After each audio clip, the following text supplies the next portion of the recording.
Again. Okay, that's fine.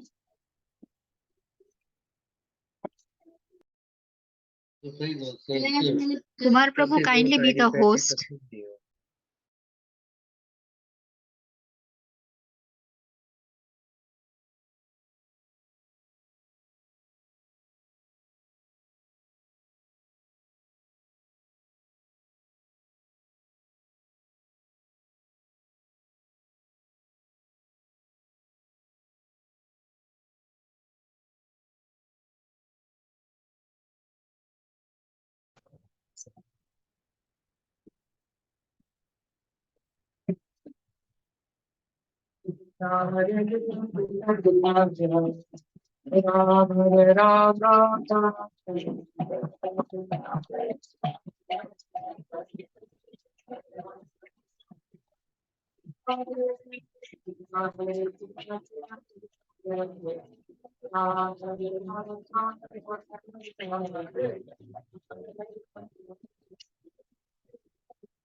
Hare Krishna, Hare Krishna. So, Father asked me to speak a bit. It's great honor and privilege that we have in front of us a great personality, His Holiness Keshava Swami from London. Let's give him a round of applause. So, this is the third time Maharaj is coming to Eldoret, third time. And Maharaj has been very busy last year. So he's been traveling a lot. We offered 3 new books. And some books. We can display some books. And we traveled Canada and America, gave lectures in Google, Apple, University of Harvard and Princeton. And now he's here with us, where we give him the Kenyan warmth always. and he enjoys our Kenyan prasad. He says, when I come to Kenya, I always put on 10 kilos extra. So today we're very fortunate that although Maharaj is very busy, still come here to inspire us. So let us warmly welcome him together by chanting the Mahamantra. Hare Krishna, Krishna Krishna, Hare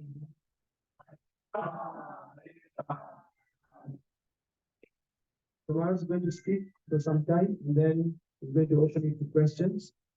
Maybe if you have some questions, it would be good to have a discussion and to hear his view. Thank you very much. Hare Krishna. Hare Krishna. So on the 22nd of January, there was a wonderful event in the world. All of you are aware in Ayodhya, Lord Ram, after being exiled for so many years, so many decades, so many generations, was invited back to Ayodhya, and in a beautiful temple now, every single day, I think they say, in the peak time, 150,000 people are coming every single day. So we want the temple in Eldoret to be as busy. Sometimes people ask, why do we need another temple? So many temples are there in the world. What will an extra temple do in Eldoret? There are already so many temples. Why another one? One time someone asked Srila Prabhupada this question, why another temple, Swamiji? Why are you building your own temple? There are so many temples lying vacant. Why don't you just take over those temples? So Srila Prabhupada looked back at the person and said, do you have children? He said, yes. Prabhupada said, there are so many children on the street. Why did you produce your own children? Why didn't you just take one of them? They said, we could have done, but we like to have our own child because it's from our own heart and from our own. Prabhupada said, similarly, we like to create our own temple because the temple is actually like your own baby. Just like when you give birth, then you, everything, all of you are mothers, you know better than me. When you give birth, then all your attention is on the child. Mother's love is very, very special. One time they did a survey to find out what would it cost to employ a mother.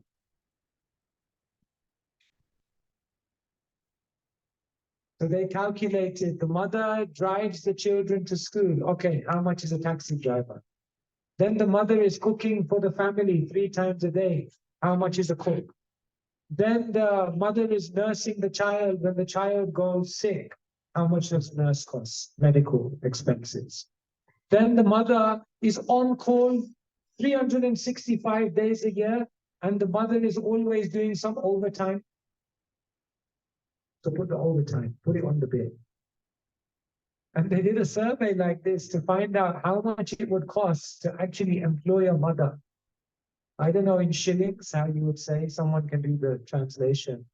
But they said in dollars, it would cost you to employ a mother with her dedication.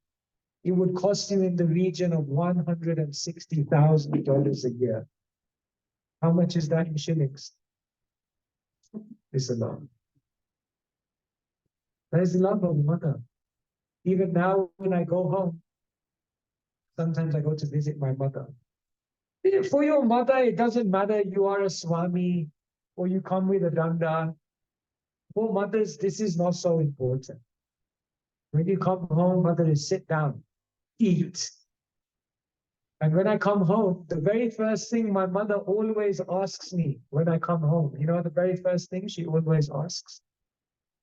She always asks, where is your laundry? Because she wants to do. And if I ever go home and I don't bring any laundry for my mother, my God, it's a big, big problem. So oftentimes when I go home, I have to take clean clothes and say, okay, just clean this. Because the mother has to serve, the mother has to give. The mother is very, very selfless. So Srila Prabhupada, he brought up children in Krishna consciousness, but his temples were like his own baby. We should all feel like that about the temple coming up in Eldoret. We shouldn't feel, oh, that's someone else's project. Oh, that they will connect. Oh no, they will go through the anxiety.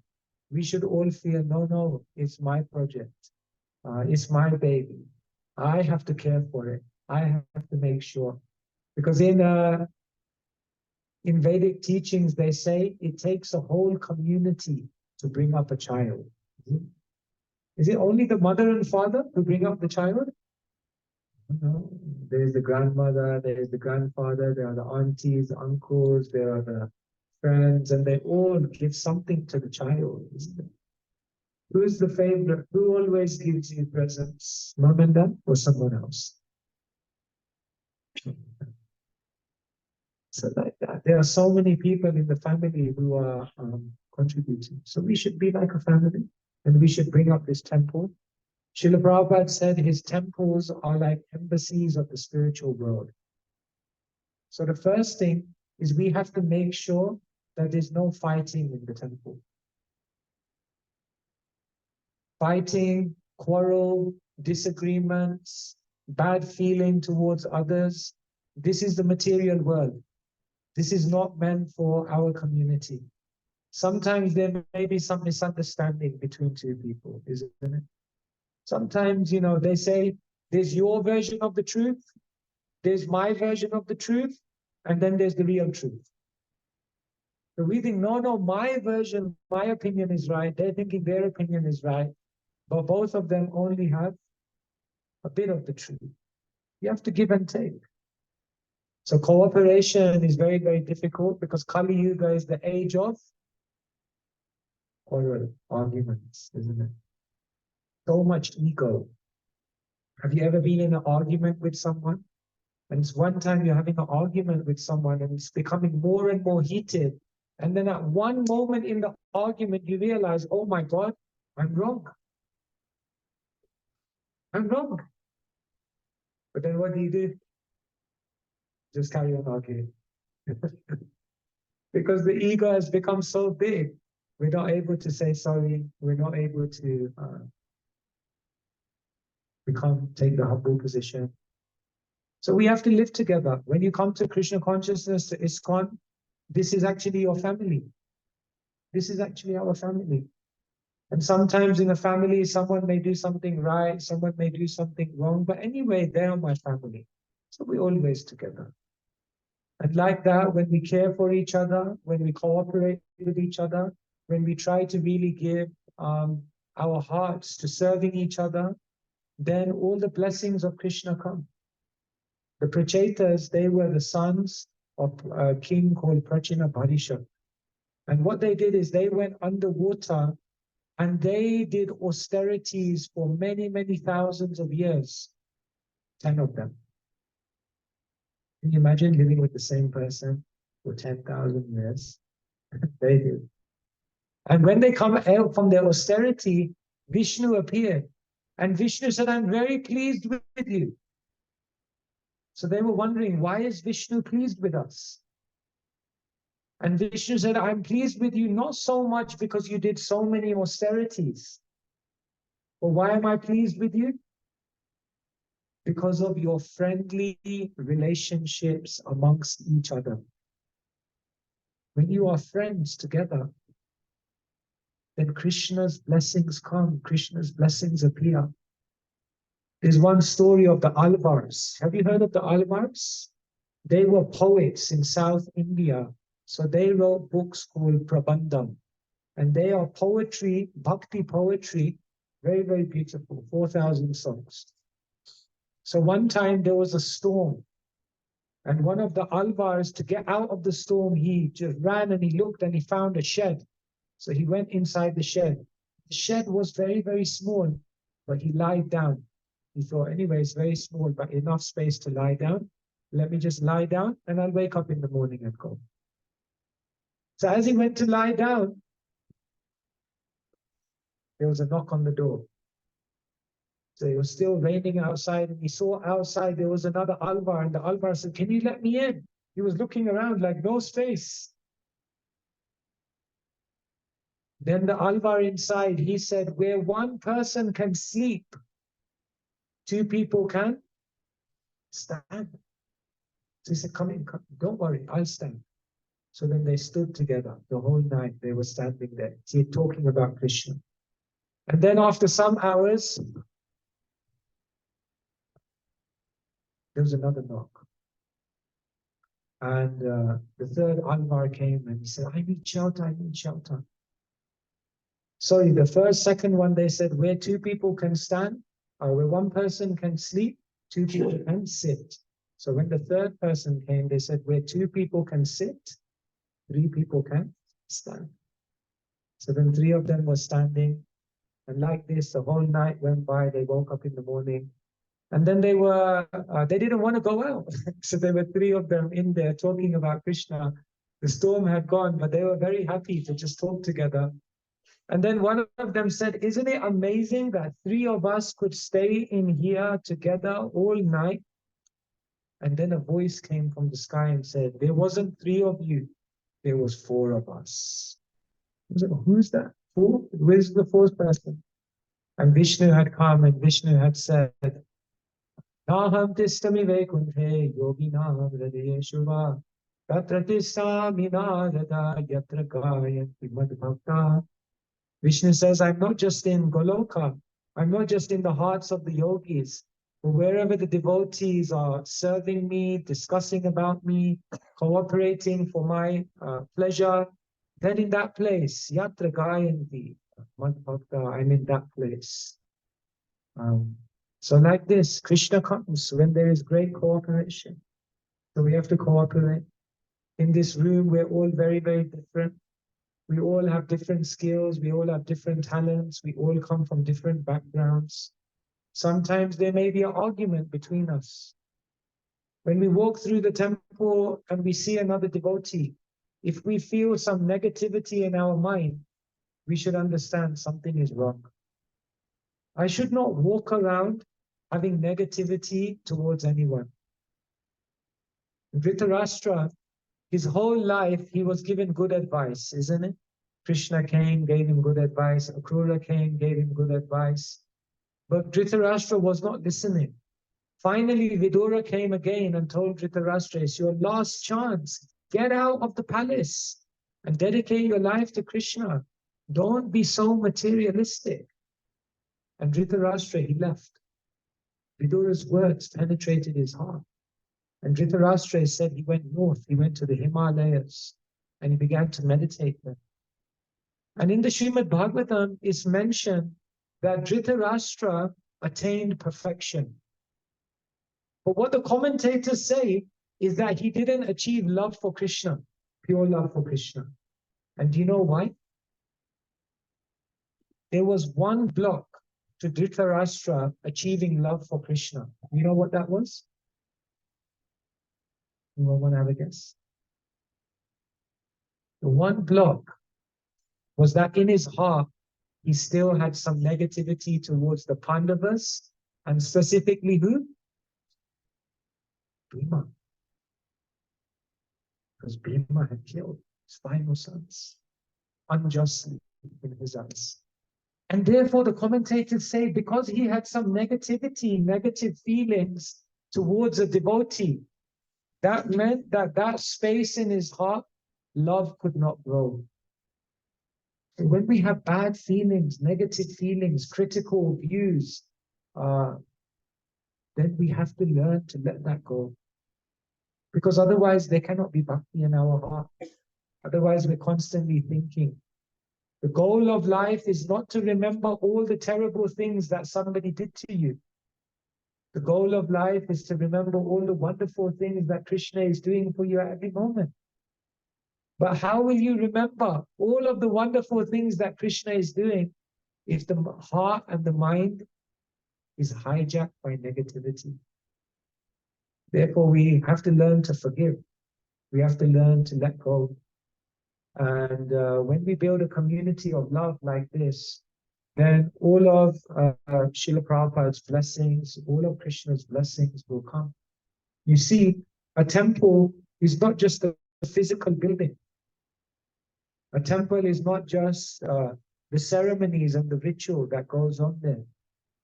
A temple is not just the festivals that we organize and the events that we advertise. But a real temple means where devotees love each other and where they actually serve each other and where they actually help each other to learn how to love Krishna. And so that's the real opportunity. And so now you're building a beautiful temple, and Srila Prabhupada's face, I'm sure he is smiling like anything. Because when a new temple came up, then he saw that, yes, there is so much hope for the world. In a temple, we're meant to remember the spiritual world. The temple is known as mandir, isn't it? In Sanskrit, we say mandir. Mana means mind, and dhir means peaceful. So when you come to the mandir, it should be a place which is so spiritually charged that immediately your mind becomes very, very peaceful, very calm. Otherwise, outside there, the mind is very, very agitated. So, Srila Prabhupada said, my temples are embassies of the spiritual world. Just like we are in Mombasa. And in Mombasa, next to one of our devotee homes, is the UK Visa Application Center. So isn't it, when you go to an embassy of the other country, even though that embassy is in a foreign country, as soon as you enter into that building, you feel like you're already in the country. And if you don't believe me, just go to the Indian embassy in London. In the Indian embassy in London, outside the temperature is -2, and inside the fans are going on. In London, the great tradition is that everyone queues up. Indian embassy. Raganuga Bhakti. Spontaneous. 3-4 Outside, everyone is having so many things, but inside, all of the people on the checkout counter are chewing pan. So immediately, when you're in the embassy, you feel, why I'm already in India. Well, no, actually, you're in London. So similarly, Srila Prabhupada said, when we come to the temple, we should actually, it's okay. Srila Prabhupada said, we should actually feel like we have entered Vaikuntha. We have actually entered the spiritual world. So it's a great test. It's a great opportunity for all of you that this beautiful temple is coming up. And the quality of it will depend on the quality of the community. So everywhere we're going now, we're sharing this, that Srila Prabhupada said, your love for me will be shown by how much you cooperate together. If we can't be the United Nations of the spiritual world, then what hope is there? Srila Prabhupada said, every time I go by the United Nations building, in Mombasa, we also went, or not in Mombasa, in Nairobi, we went past the UN because there's a big conference right now.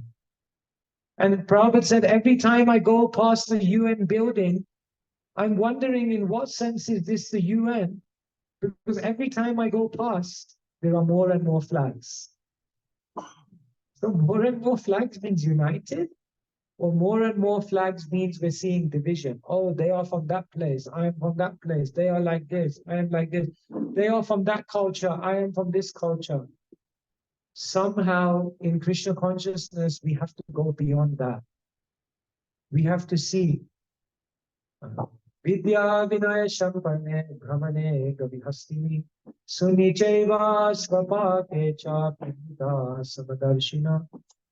We have to have a vision whereby we don't judge people by the externals. The famous activist Martin Luther King, isn't it? He had a very famous speech called I Have a Dream. And in his speech, what did he say? Many beautiful lines. But he said, I have a dream. I have a dream that one day I will not be judged by the color of my skin, but by the content of my character. Very beautiful. We should not judge people on the extent. He is man, he is woman, he is Indian, he is English, he is like this, he is rich, he is poor. Why we see like that? In our temple in London, it's very interesting. I used to live there in central London in our temple for 1 year. And what happens in the morning is that the Hindujas, the Hindujas, obviously very millionaires, multi-millionaires, maybe billionaires, I don't know. Every morning, without fail, the Hindujas come to take darshan of Radha Nandinishwara. And sometimes they even sing Guru Puja to Srila Prabhupada. But the interesting thing is that next to the Hindujas in the Soho temple, oftentimes we can have someone who is homeless, someone who is on the street, someone who has nothing. And it's very, very amazing because here you have a complete millionaire. And then right next to him, you have someone who doesn't even have a house to live in. But what they're doing is they're both offering their bhakti to Krishna. And the Hare Krishna is a temple, is a place where there's no distinction. And so I always found that very, very interesting. Like, that's very beautiful. In what other place in the world would you see that a billionaire and a homeless person are just coming at the same time to do the same thing without any special treatment or any distinction? I said, Srila Prabhupada, you would be very happy with this because it shows that devotees are not seeing each other in a material way. So, this is the temple, the embassy of the spiritual world. And what makes something the spiritual world? Is said that there are 4 types of Vrindavan. There is the Vrindavan in the spiritual world. That Vrindavan is known as what? Begins with G. Golok. Golok Vrindavan is Vrindavan in the spiritual world. Then there is Vrindavan in this world. When you fly to India and you go 2 hours from Delhi, that Vrindavan is known as, also begins with G, Gokul. Gokul Vrindavan. So there's the Vrindavan of the spiritual world. The second type of Vrindavan is the Vrindavan which is in this world. But there's said to be a third type of Vrindavan. And that is the Vrindavan which is created by a pure devotee. So when a pure devotee comes to a place and they establish a community in which everyone is serving Krishna, then that place becomes Vrindavan. And he said that there's a 4th type of Vrindavan. And the 4th type of Vrindavan, can anyone guess? Vrindavan in the spiritual world, Vrindavan in the material world, Vrindavan which is created by the pure devotee, and Vrindavan in the devotee, who then takes advantage of these 3 Vrindavans and always thinks of Krishna. Yena tena prakarena mana Krishna niveshayet. One who then thinks of Krishna all the time, then it's said that their heart has become Vrindavan. So these are the types of Vrindavan. And what the teachers explain to us is that this Sangraje, Taranuragi, Jananugami, you should always live in Vrindavan. But you may say, how can I go to the spiritual world? Very difficult. Then you may say, but how can I even go to Vrindavan in the Mathura in India? Then you may say, but how can I go to the temple every day? Because I have to work. But then Krishna says, that's why you have to make your heart Vrindavan. Krishna's pastimes are Nitya Leela. They're always going on. Number 1, because Krishna's pastimes are always going on in the spiritual world. Number 2, Krishna's pastimes are always going on somewhere in the material world. Number 3, Krishna's pastimes are always going on in the heart of the devotee. Therefore, Mother Yashoda, what is she doing?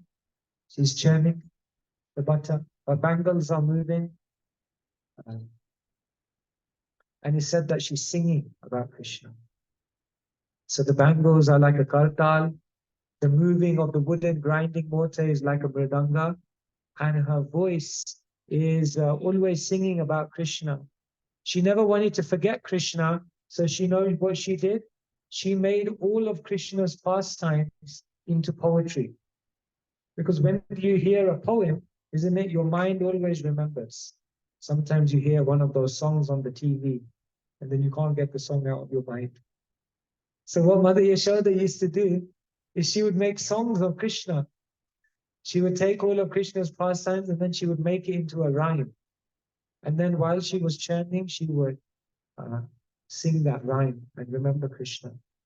And therefore, for one who is always remembering Krishna, then Krishna is very much present. Vrindavan is that place where Krishna is the center. So this is our great opportunity of Krishna consciousness. So let me stop here and see whether so far you may have any questions, or if there's anything you would like me to speak about, or anything that's on your mind related to maybe what I spoke about, or maybe something else. Otherwise, I can also carry on. But it would be nice to hear from you. Do you have any questions you would like to ask, or anything that's on your mind? Yes, pray over it. How can we pick our heart in the How can we make our heart into Vrindavan? Krishna, he is the most pure. Param Brahma, Param Dhama, Pavitram, Paramam Bhavam, Purusham Shashvatam Divyam, Adidevam Jambibum. So Krishna is the Pure Brahma, he's the Supreme Person. Param Dhama is the Supreme Abode. But the very, very special quality of Krishna is that he's Pavitra. Pavitra means Krishna is completely pure. So therefore, Krishna goes to any place which is pure. Krishna doesn't look for abilities. Krishna doesn't look for intelligence. Krishna doesn't look for results. Krishna looks to come to that place which is very, very pure. And therefore it says, Shrinvatam Svakata Krishna Panyashra Vanikirtana Hridyantasto Hyabhadrani Vidunoti Suripsatam. The problem with us is that there are abhadra, many unclean things within our hearts. Every day we say things that we regret. Every day we do things that we regret. And every day we even think things that we regret. And therefore, for a devotee, the biggest task in their life is how to cleanse their own heart. Because Krishna appears. Krishna appears where one has cleansed the heart of the dust of lust. And therefore, when we become more pure, then we will feel Krishna there. But while we are envious towards others, while we are greedy, while we are always looking at, while we are always judging others, finding faults in them, then Krishna will not come to such a place, because that's the unclean heart. And so, is it hard to clean your heart? What do you think? Sometimes people tell me, I've been practicing Krishna consciousness for so long, but I don't feel like I'm changing. Put your hand up if you feel like since the beginning of Krishna consciousness, you have changed. Put your hand up if you feel since the beginning of Krishna consciousness, you haven't changed that much. So what does everyone else think then? Have you changed or have you not changed? What do you think? What do you think? Have you changed? yes, You have changed. What has changed since Krishna? a lot of things like day-to-day lifestyle. Your habits have changed. Habits. You don't like to sleep late. You don't like to eat from outside. You don't like onions and garlic. We don't. Yes, yes, ma'am. So our habits change. Otherwise, to give up habits is very difficult. They say even when you take away the H from habit, still a bit remains. And even when you take away the A, still bit remains. And even when you take away the B, still it remains. So they say habits are like cozy beds in the winter time. Very easy to go into, very difficult to come out of, isn't it? So habits are sometimes difficult to come out of, but we see people change. One time Srila Prabhupada was on the stage with all his Western disciples, and someone put their hand up and said, "Can you, Swamiji, show us a miracle? What miracle? What great thing can you do? Can you manifest some ash? Can you make something disappear? Can you levitate off the ground?" If you go Kumbh Mela today, have you ever been to Kumbh Mela? Kumbh Mela, very special place. I went to Kumbh Mela in 2010, and it's very, very special. You can see yogis doing all kinds of things. You can see a yogi, he will just grab Shiva Baba, he will just grab his lock in front of you. We've seen.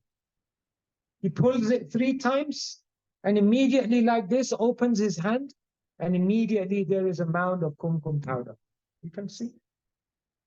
In Kumbh Mela, you can see some yogi who has buried themselves underground for many, many months without food or water. Once we were walking through Kumbh Mela, and there was a big crowd, so we were wondering, what's happening here? So they were all around a tree, and they were all shouting at this yogi who was sitting in the tree. He said, "Hey, what's going on here?" He said, "This yogi has been sitting in the tree for months, and he hasn't said one word, Mauna Vrata. And because he's controlled his power of speaking, he's attained the siddhi called Satyavak." You understand Satyavak? It means if you control your speech so powerfully, then eventually everything you say must come true. So they were all shouting, "Say this, say I will be a millionaire." Everyone was seeking benediction. And in Kumbh Mela, you can also see people levitating. Have you ever seen in your life someone levitating? You see? It's just the stand. Yeah, you've seen the Western one. You didn't see the real one. There are yogis who can meditate because one of the cities is to become lighter than the lightest. Anima, Lagima, Prapti, these are all cities. So they asked Srila Prabhupada, what is your city? What is your great miracle? What can you do? And Srila Prabhupada said, this is my miracle. And he showed all of the devotees who were from Western backgrounds, who had no prior experience of Krishna, but they had changed their whole life. And they had become devotees of Krishna. So they had changed. So if we look in our hearts, we should ask ourselves, am I changing? Or is it that the same obstacles I had last year, I still have the same obstacles? Sometimes I go to a place and basically we give the same class and answer the same questions. And that's not a good sign. Because if we give the same class, sometimes we go to a place and I do it just as a test. I give exactly the same class that I gave last year. And people say, "Swamiji, that was an amazing class. We've never heard anything like that before in our life." And I'm like, I said the same thing last year. That means in one ear, out of the other. And people still ask the same questions every single year. "Oh, Swamiji, how do I become determined? Oh, how can I wake up early? How can I give up sense gratification?" That means people are not changing. In the Christian tradition, they have confession booth. You know, confession booth? If someone does something wrong, then they come on a Sunday and they admit to the priest, "I did this wrong." Then they give a donation, and then the priest says, "In the name of God, you are forgiven. Do not sin again." So one man, he came, he confessed, he gave $10. The father said, "Yes, you are forgiven." Both. Then he went. Next week he came back, he confessed again. He said, here's $10. The father said, don't sin again. Then the next week he came, he confessed. This time he gave $20. So the father said, yes, you're forgiven. He's walking away, he said, but hey, Hannah, why are you giving $20? Every week you give $10. Why this week $20? He said, next week I'm going on holiday to Miami. So I'm just covering up. Prepayment. We're not changing. Prophet said, my miracle is that people change in their life. And most people don't change. And the reason most people don't change is because there's no discipline.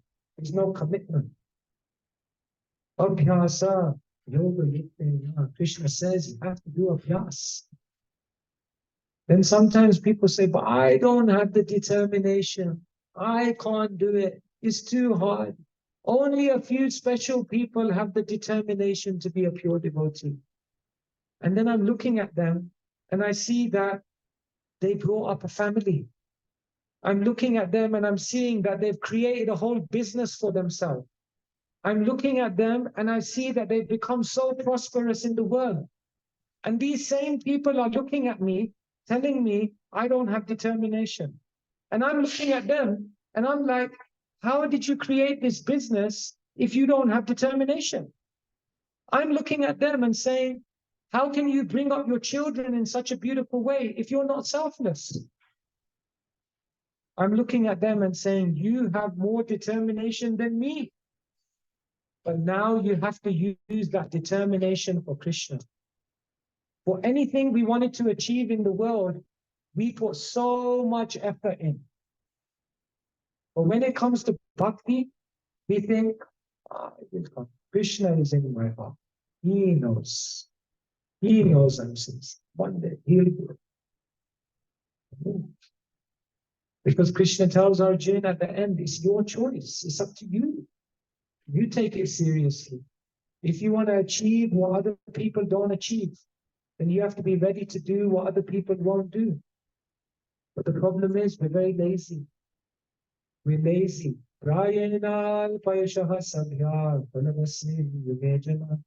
Manda sumanda matayo. Bhagavatam says the main problem in Kali Yuga is lazy. So how do you make your heart into Vrindavan? By inviting Krishna. And where will Krishna come? Pavitra, to a pure heart. And how do you develop a pure heart? Through the process of Krishna consciousness.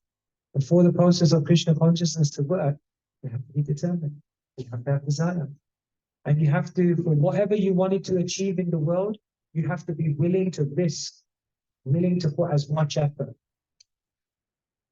If parents want to send their child to school, just like I was in Nairobi.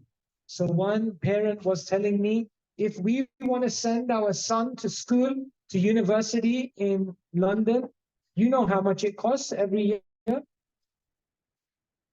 It's going to cost you $80,000. And he looked at me and he said, I'm willing. I'm willing to work hard. I'm willing to make the sacrifice. I'm willing to pay that money. I don't mind because I want him to have a good education. I said, very good. And in the back of my mind, I was thinking, imagine if all of us would have that much conviction, or even 10% of that conviction, to give our life and time and efforts to Krishna. We would be flying. So it's very much possible, but it requires effort, enthusiasm, determination, discipline, desire, just like anything in this world. Anyone else? Any questions? Okay, yes. Is consuming the food affects our relation. Why are we forbidden what is gone? Why are we forbidden something? So why are we forbidden from onion and garlic? Many times we go to Gujarati's houses and they say anything about onion and garlic we need. This is necessary. Of course, garlic has many good health properties as well. Let me say, if you take garlic, it's good for your heart. I think for your heart. So why do we say no to garlic and onion? Because Krishna explains in Bhagavad Gita that every food is in either tamas, rajas, or sattva, ignorance, passion, or goodness. So although onion and garlic is not considered meat, or it's not considered that we're creating any more violence in that than anything else we're eating, the reason we don't take it is because it's considered to be food stuff which is very, very agitating to the senses. And therefore, when one is eating these substances, along with other things, then what is happening is that the mind is becoming somewhat agitated by that. And in order for Krishna consciousness to work, we need a steady mind. So, of course, we also have many other rajasic foods. For example, cooking something and then putting too much chili in. This is also not good for Krishna consciousness. So not just onion and garlic we should stay away from, but also any rajasic foods, any foods in the mode of passion. Because if one wants to fix the mind on Krishna, then one has to try to create as much goodness in their life as possible. Is that okay? Thank you. Hare Krishna. Hare Krishna Maharaj, thank you very much for your nice wonderful class. Maharaj, how can we relate Krishna in the Bible? Second, why only Krishna, no other animals or gods? Okay, how do we implement Krishna in our life? We say step number 1, give the first day of the week to Krishna. And what we say to these people who are beginning their spiritual life is every Sunday, make sure you come to the temple and take Sangha. That's the beginning of introducing Krishna in your life. Give the first day of the week. But then we say when you want to go to level 2, then don't just give the first day of the week, but give the first hour of the day. Every day, before you do anything else, can you pray to Krishna? Can you serve Krishna? Can you chant Hare Krishna before you do anything else? Then you are level 2. Then we say the third level, give the first day of the week, give the first hour of the day, and then we say the third thing is give the first plate in the meal. Then what you can begin doing is not just sadhana every day, but you can begin changing your habits. And what you do by changing your habits is you bring Krishna into your lifestyle. And one of the main habits is offer your food to Krishna every day. It's very simple. You just before, the first plate always goes to Krishna.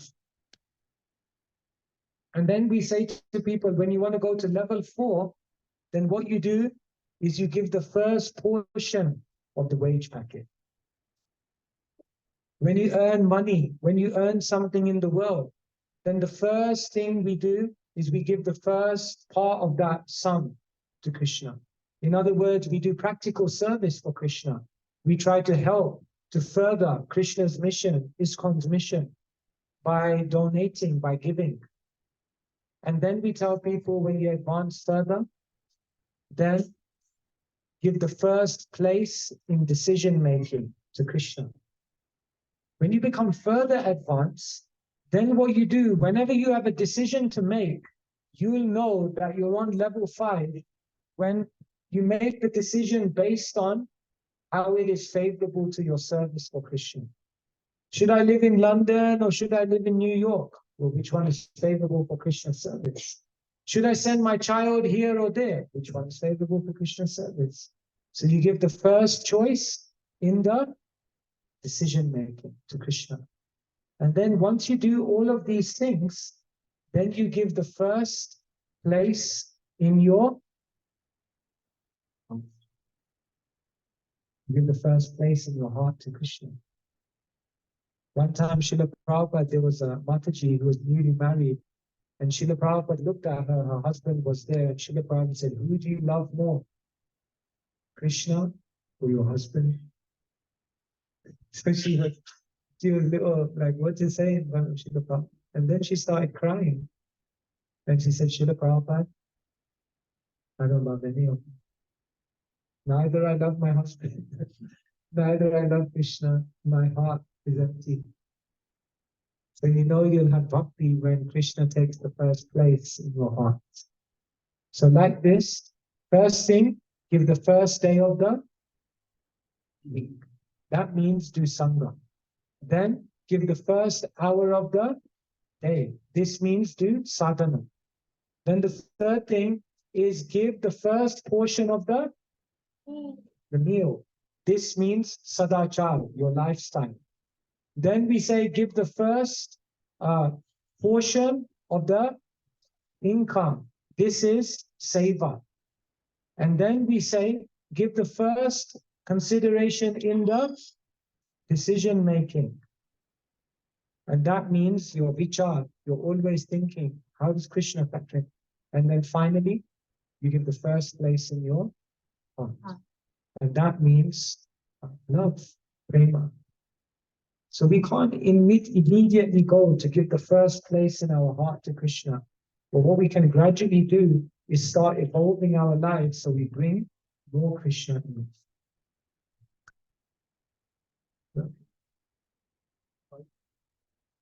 Oh, why only Krishna? We don't only worship Krishna, we accept everyone. We accept the devotees of Krishna, we accept the Devatas as very empowered beings, we accept Krishna's incarnations as worshipable, but ultimately we understand Krishna's tu Bhagavan Swayam. So the basic problem in the Hindu community is that people don't understand the difference between Bhagavan, Avatar, Devata, and Jiva. People can confuse a Jiva to be Bhagavan, or they convince Bhagavan to be a Devata, or they convince an Avatar to be a Devata, or they convince a Devata to, they confuse a Devata to be Bhagavan. So everyone often is confused. Who is what identity? Therefore, we say most people's minds are like cement, thoroughly mixed up and permanently set. People have a mixed up idea. They have no idea. Let me do a quiz. Let's see. You tell me, which one is it? Bhagavan, Avatar, Devata, or Jiva? You tell me which category, okay? Hanuman. Devata. Oh my God, we got one. Avatar, Devata, Jiva. Confused. We don't know. Why don't we know? Tasmat Shastra Pramanante Karya Karya Vyavastiti. We must know who is God. Otherwise, who are we worshiping? So Hanuman is the greatest servant of Ram. And therefore Hanuman is an empowered Jiva. Because he's always serving Ram. Brahma. Which one? Devata. Because Brahma is in charge of the universe. Buddha. Jiva. Avatar. Avatar. Avatar. Keshava Drita. Dudha Sharira. Jai Jagadish Hare. Jai Jagadish Hare. Jai Jagadish Hare. Vishnu. Bhagavan or Avatar? This is highly controversial.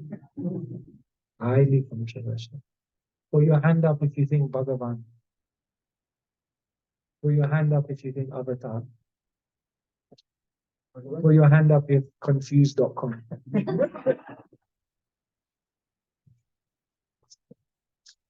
So, Vishnu is said to be a Purusha avatar. When Krishna wants to create the material universe, then Bhagavan Krishna, what he does is he expands as Vishnu. And then Vishnu lies down in the causal ocean, isn't it? The Viraja. And from the pores of the skin of Vishnu, all the universes come. And therefore, Vishnu is God at work. Krishna is God at home. And so most people don't realize this, that Vishnu is an incarnation of Krishna, an avatar of Krishna. Therefore, these things must be understood. So we're not saying that there's anything wrong in respecting demigods. We should honor demigods. Like on Saturday, what is on Saturday? Very special day? Shivaratri. So are we not now saying that, no, we worship Krishna, no one else? No. Shiva is worshipable. Nimnaganam yatha ganga devanam achito yatha Vaishnavanam yatha sambhu purananam idam tatha. In the ancient Shastra it's mentioned, Nimna Ganam Yatha Ganga. Of all the rivers, Ganga is the foremost. Devanam Achyuto Yatha. Of all the Devas, Achyuta, Krishna, is the foremost. Purananam Idam Tatha. Of all the Puranas, Srimad Bhagavatam is the highest. Vaishnavanam Yatha Sambhu. Of all Vaishnavas, those who are worshipping Krishna, Shambhu Shiva is the foremost. We honor Shiva, we worship Shiva, but we worship him in his position or his identity. Because he's even said that Lord Shiva himself on his Rudraksha beads is chanting the name of Shankarshan. So even Shiva is worshipping Krishna, Shankarshan. So that. Yes, Mataji. The question on Zoom chat.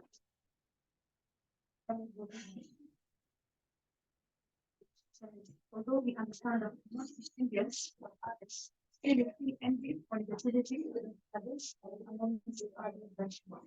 So how do we overcome this? We get angry when we say something practice. The false ego takes over us. We lose the ability to judge ourselves. How do we practice when we be much negative about others? So what do we do when we feel envious towards others? Therefore, in every situation, we may not naturally feel humble.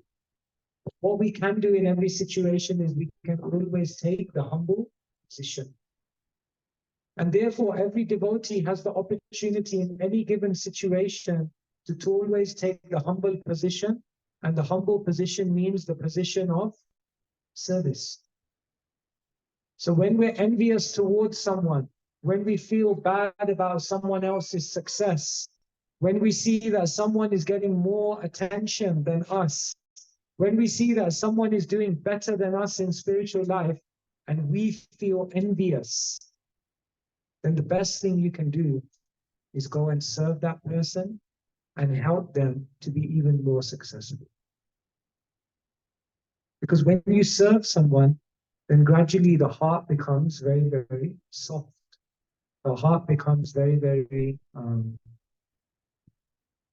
joyful by that service.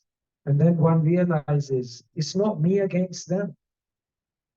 Life is not a competition. We're taught in the material world that if someone else is winning, then it means I am losing. But in the spiritual world, when others are winning, you are winning with them if you're joyful. And when others are losing, if you help them to start winning, then both of you win. So like this, there's no room for envy. We don't need to compete with others. Once there was a man, he got the genie said, you can have whatever you want, but the next door neighbor will get double. So he didn't hear the second bit. He just said, I get what I want. Great. So he said, I want a Mercedes-Benz. So from Mercedes-Benz came. And then as he was walking into the car to take it for a test drive, he looked at his neighbor. And his neighbor had two. Then he said, I want a 10-story house. Boom, 10 stories. He was on the 10th story. He was enjoying the view. And then as he looked left and he looked right and he looked at his neighbor on the right and he saw he had 20 stories. Oh no. Then he looked at the genie and he said, I want to go blind in one eye. I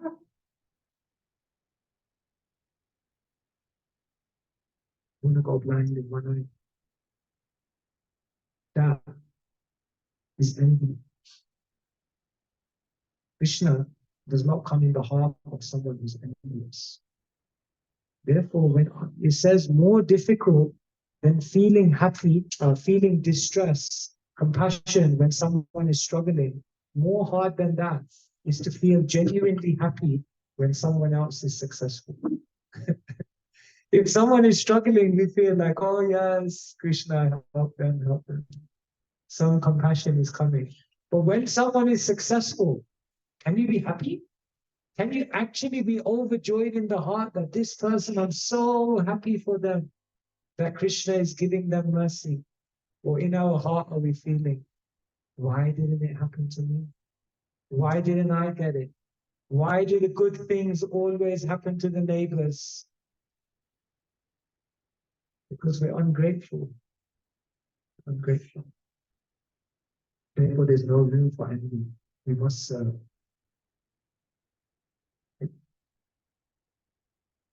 Okay, yourself and then Guru. Yes.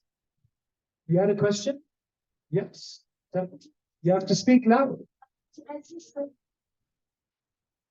What's your name again? Say, speak in the mic. Rudra. Oh, okay. As you say that something is a place where your mind experiences. As in Brahman, there's some people who go to the moon, they go to mass church. They see that because of Brahman, their own culture is place has been destroyed. So Because of who? because of Brahman, Oh, because of Ram Mandir, that their place has been destroyed. Yeah. so why does Krishna want to destroy others? And Yeah, why did Ram allow that for them? Yeah. Over time, what happens is religious people, they fight, isn't it?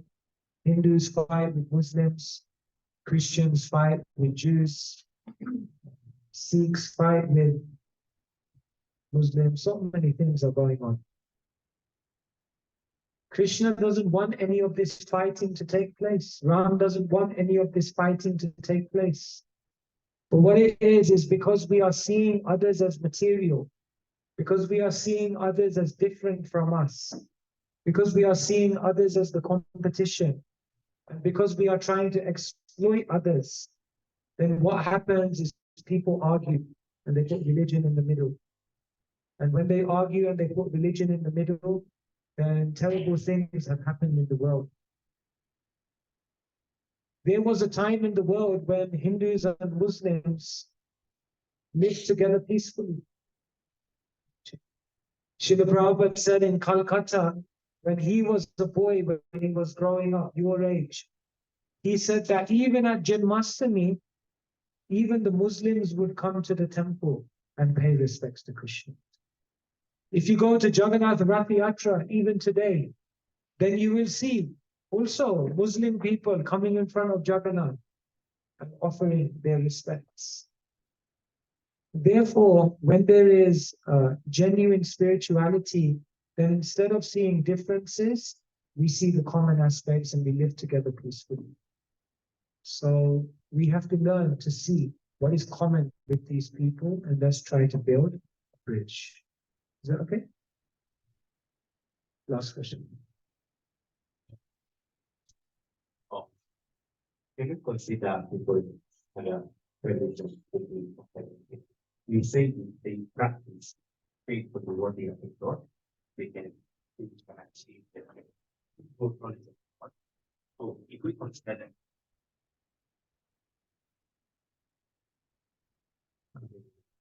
can you still consider them on the despite them following something but following Yeah. There are other religions where sometimes people are worshiping God, they're trying to love God, but they may be doing activities which sometimes seem to be against the principles of Christian consciousness, like eating meat, for example. So is it that they have some love for God? Is it that? Yes, everyone has some love for God. But love is not one or zero. Love comes in stages. Have you seen a flower? When the flower grows, it doesn't overnight just go. What happens is it grows, then there is a bud, and then gradually it opens, and then when the temperature is right, and the full bloom and the fragrance comes out. So it's a process. It takes time. So love is like a flower which is unfolding. And we can say the love in different religions in the world is definitely there, but it's not the colorful, beautiful, fragrant love of prema bhakti.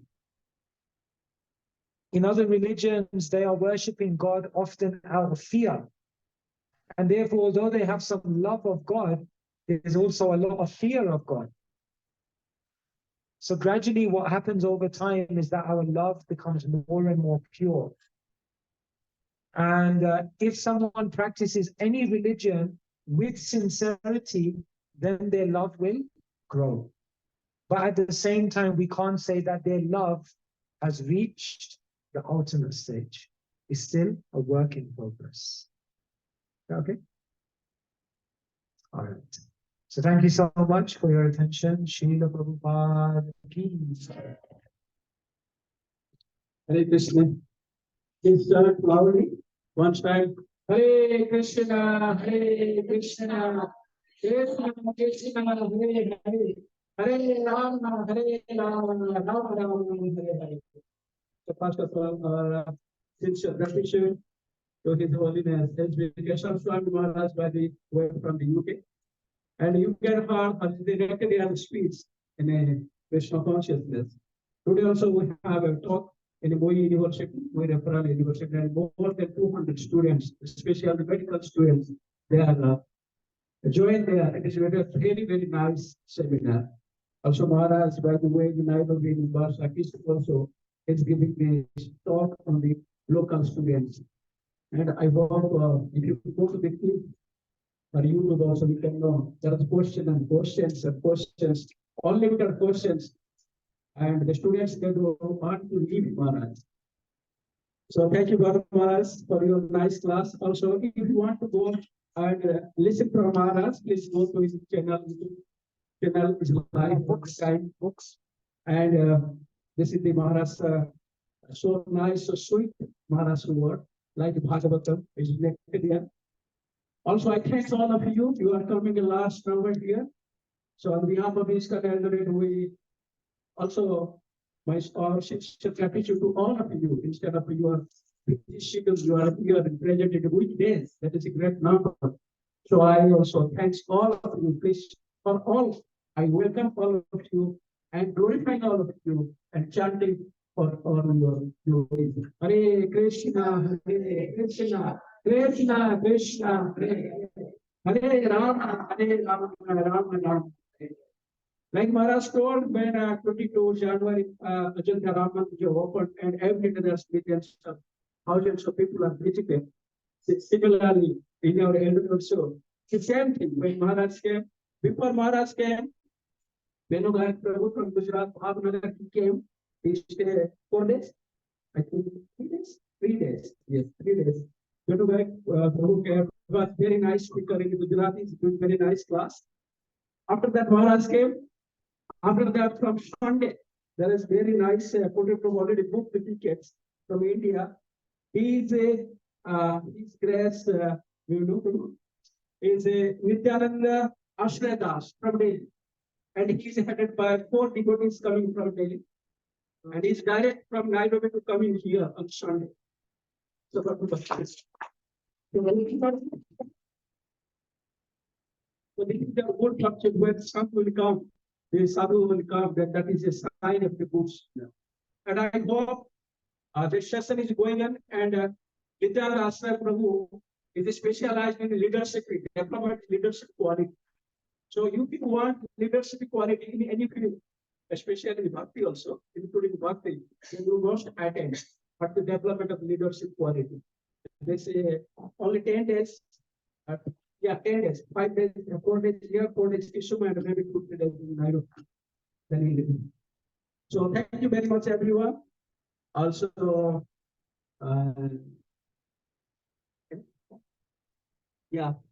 also I trace all the way from the Nairobi, Govinda Prabhu, and the team from the Nairobi, you can say. Also, Rasik Prabhuji, although they are on the household, they have to job, business, but Maharaj's class is so intimate and so dear to, so they are coming by the association with the Maharaj. Then again, go to the Nagpur, then go to the Nairobi. Thank you very much once again. You are coming, and we hope you are all supposed to be support and cooperate. At least they come whenever free. So Sunday we have a usual our Sunday program at 12 o'clock. After that also evening we have the leadership program. That Sunday also very special. Please, I invite all of you. Please come. Hare Krishna. Just before we conclude, as I mentioned, Maharaj has authored 10 books. We have a very important book, Gita 3, which is on more self-development. Like if you want to go, Maharaj is speaking about relationships, how to be free from selfishness, how to be free from envy. So after each chapter, there's a work. It's like a workbook, whereby you can analyze yourself and how you can also improve yourself. There's a table there at the back with few books, and there's another book also called Tattva, which is more about Maharaj's spiritual, you can say, reflections and realizations, how we can improve ourselves. The very important books that we recommend. They're not only, you can say, spiritual books, but they're also books that you can give out as gifts, because it's all about how you can improve your life. And it's available there. Malik is there at the back, and we'll explain it to you. So we thank you once again, and now we are going to have Prashad, Ekadashi Prashad, and we wish you all a very good night. Hare Krishna! Hare Krishna! Prabhupada ki jai! Holiness Keshava Maharaj ki jai! Please everyone honor the prasadam, not leave without prasad, please. This is your request. Please volunteers, please end the prasad.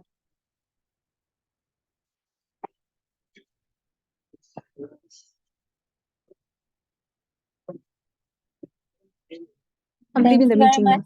Thank you very much, Mataji.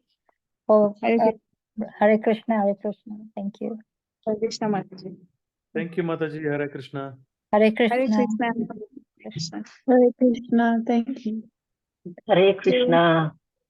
Hare Krishna. Thank you. I'm leaving now. Okay.